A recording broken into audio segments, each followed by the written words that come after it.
terhadap orang yang kita sayang, itu pasti perlakuan kita, rasa kita kepadanya itu pasti beda gitu. Jadi ketika orang-orang yang kita sayang itu, ya apapun itu akan kita korbankan.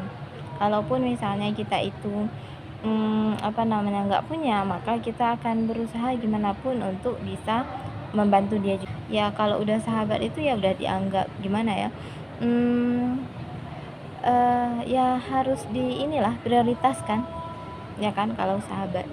Nah, pernah nggak ngerasa itu ketika kita itu udah memprioritaskan seseorang, udah memberikan segalanya misalnya kepada dia, terus temennya kita ini nggak balas memprioritaskan. Ya kalau misalnya nggak diprioritaskan, berarti ya mencari-cari alasan gimana ya caranya untuk nggak mau menghadapi dia, gimana ya caranya kalau diajak tuh nggak mau hadir, ya gimana ya caranya kalau misalnya dimintai bantuan nggak mau membantu. Itu kira-kira ketika mendapatkan posisi yang seperti itu, kira-kira rasa yang kita rasa itu apa? Bahagia? Enggak, tentunya pasti ada rasa sedih. Wajar, karena memang ya fitrahnya manusia itu ketika dibegitukan itu akan merasakan sedih.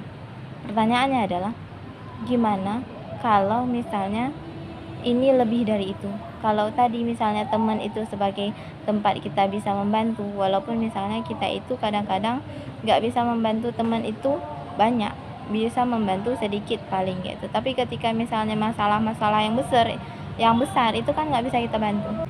Ini soalan sang pencipta.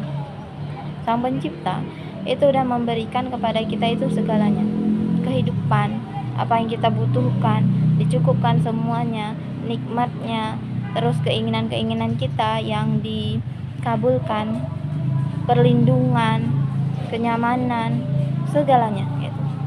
Tapi balasannya hamba itu ya ketika diajak, ketika diperintahkan, ketika ada perintah-perintahnya Allah tapi tidak diprioritaskan, tidak dianggap. Kenapa ya? Karena perbuatan dia, keinginan dia itu lebih besar daripada perintahnya Allah, atau karena memang kehidupan dia itu lebih diprioritaskan daripada perintah-perintahnya Allah.